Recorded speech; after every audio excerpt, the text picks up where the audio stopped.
I'm not even sure how to feel about this whole thing. And man, I know the hellstorm is about to commence on Trent Alexander-Arnold. It just is.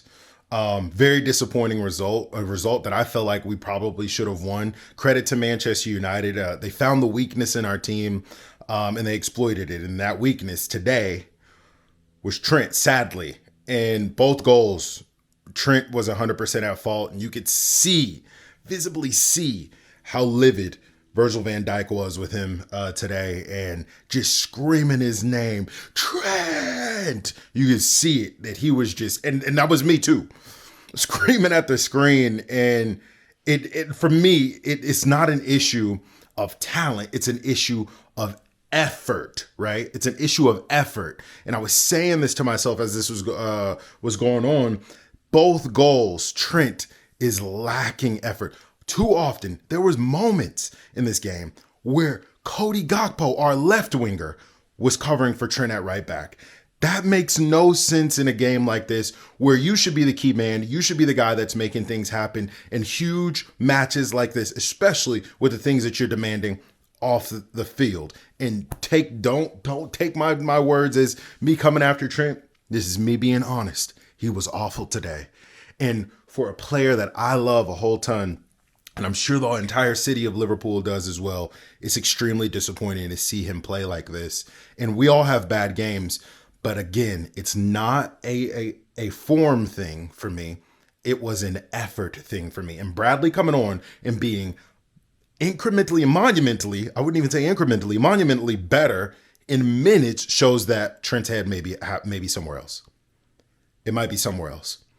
So we're going to dive into that, break down this game a little bit, and see what the consequences of this match, of everything that's kind of going on in this match and everything, the microcosm that's going on around it, because now it's all of a sudden become a lot bigger than it needed to be. So make sure you guys subscribe to the channel. Leave a comment down below where you're watching from. We're doing this thing all over the world. Like I usually say, if you're new here, make sure you tell us where you're watching from and tell us your thoughts on this match. But credit to Ruben Amorim. Let's jump right in. For coming in, hard time, terrible weather. The team is in a terrible run of form, 4 losses in a row against a club that was potentially considering you as a manager. And now it's coming out that they never considered you as a manager. He had a point to prove today, and he did that. They defended well. They were organized. They exploited the weaknesses, like I mentioned before, that we had in our team. And that 3-4-3, the 5-2-2-1, was so awkward to break down for Arne Slot. He figured it out eventually. But this Amorim team, if they can get it together, find the right players, and find the players that fit this kind of system really well, they're going to be a problem in the future because hard to break down, really good on the counter. Credit to Bruno, a terrible individual, terrible person, but he ran a marathon today. He probably had the most yards covered in the entire match today. He was very good. But they collapsed down into that back six and then easily sprang forward, just raining on us in terms of counterattack. Didn't put a lot of effort or a lot of shots on goals, a lot of chances and things like that. But they constantly looked threatening. And when you look threatening, it's only a matter of time before one of those goals go in. Sloppy as they may have been, if you can run down an opponent, especially one that's not giving effort, you can typically get stuff out of it. And it's just when Slot figured it out, it was thrown away, sadly. So let's talk about the goals. Our goals. Outstanding from Gakpo, sent delete flying, smashed it into the top right-hand corner, set up beautifully by Maka. Maka, for me, was my man of the match. Played excellent today. Just an old school performance in the snow, flying into challenges, also being very graceful on the ball, setting everything up. He probably should have had 2 goals today on his own, but was the best player on the pitch by far. He was my man of the match. Let me know who your guys' man of the match. I don't think there's really anybody else that's in contention. Ryan Gravenberg gets a shout out for me today. I think he played really well. But the Man United goals were sloppy, man, and both avoidable. Both avoidable. It's the lacking of effort from Trent, because in that situation, you could see they were able to just stand on the ball. If you go back and you watch that replay, the Man United players were able to just stand there. No pressing from anyone involved. The only person that pressed even a little bit was Maka in that scenario. I believe it was Curtis. I believe it was Trent. and there was one extra, and it was Maka, and I believe there was one extra person over there. Nobody pressed the ball. And that was Trent's man that allowed freaking Martinez to drift up pitch, the center back drift up pitch, play in between the lines and smash home. Sloppy. Same thing again for the second goal. Sloppy again from Trent. Didn't press. VVD was livid. I mean, it was mistake after mistake after mistake from Trent. And you could see at one point, there was one that VVD covered for Trent again, and he had to stare him down. It's going to be a hard talk today. It's going to be a hard talk in that dressing room today. Both of our scousers today were poor. Curtis and Trent. It was almost like, and I don't take pleasure in going after people and doing videos like this, but it has to be said, right? It was almost like it was a two-man midfield with Ryan and Maka today. Curtis offered nothing. Elliott offered nothing coming on.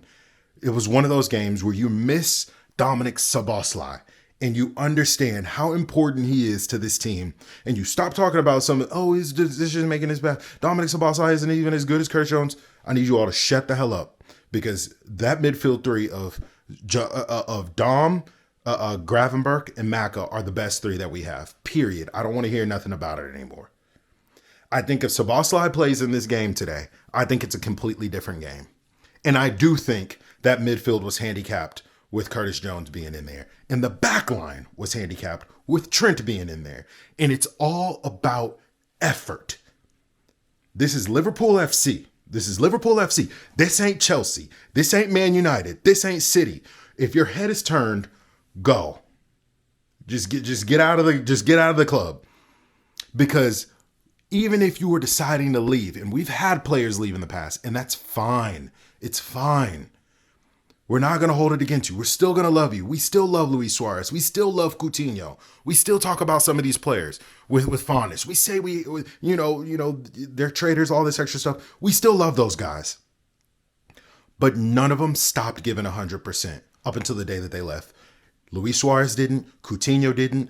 Mane didn't. Wijnaldum didn't. None of those players did, because it's Liverpool FC. We are a different type of club. So if your head is turned and you're going out that door, and I don't know if he is, but if that's the case, we still need you to give the best performances that you can give to your best of your ability. You have to. And if the rumors are true that you're demanding $300,000 a week, you want a $72 million contract, you have to play much better than that. You have to play like Mo Salah. You have to play like VVD. Shit, you gotta play like Alexis McAllister.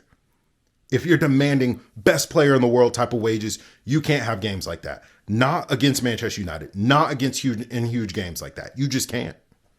You can't. And I'm annoyed because this whole situation, it doesn't change much in the title race.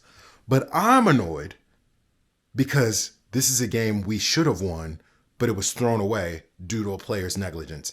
And hear me, Trent, if you see this video, I doubt you will. I love you, bro. I really do. But this is just unacceptable. It can't be this way because of everything that's happening off the pitch. If the contract was signed, that's okay. All is forgiven. We all have bad games. But the fact that you are playing games in the media, I don't know if it's you, I don't know if it's your team, I don't know if it's Madrid, but all of this stuff has caused a microcosm of a bunch of bullshit that's going around now. Now, from something that went here, it's now gone to here because of this performance. So that's the problem. That's the problem, is that now there's drama on Merseyside. Now there's drama at Anfield, which we don't do. He didn't make a single successful tackle in 80 minutes. It took Bradley 2 minutes when he came on. I'm not sure where we go here. I'm not sure where we go from here. I'm not sure, because exactly what we thought would happen is happening to him. You hold on. The rumors swirl. You play a stinker, and now what? Now you expect the fans to love you? Now you expect the fans to not be upset? Because now it looks like, from the outside, and this probably isn't true, but now it looks like you're throwing games. Now it looks like you're not caring. Now it looks like the effort isn't there. Now it looks like the standards have fallen.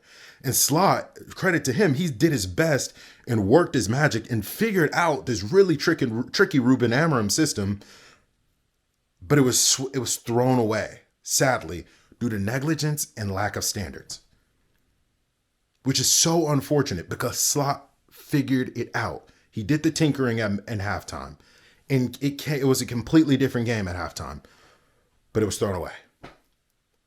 It's unfortunate. So what's next? And I'll keep this one short because I don't like doing negative videos. I really don't, bro. This is a weekend that we should be extending the lead on Arsenal, but instead this gives them hope, right? Things essentially stay the same. Nothing really changes in the title race. We both dropped points this weekend, but what's annoying is that this one is one that should have been sewn up.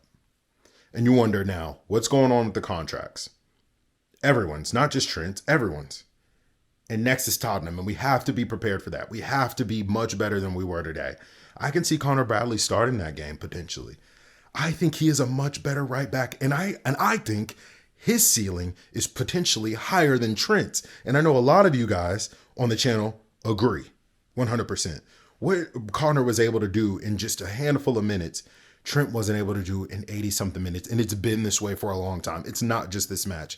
You look at the Madrid game. You look at a bulk of last season when Trent was out. Connor Bradley, anytime he gets on the field, he's the best player on the pitch. Is that a coincidence? No, I don't think so. I think we already have another special right back. And if our current special right back wants to go and doesn't want to give effort, you let him. You let him. And we have to be on it because Tottenham could do a very Tottenham thing, and this could be the start of a slide or a patch, which we don't want to happen. Not right now, not when the league is in our hands. So let me know what you guys think. Leave a comment down below.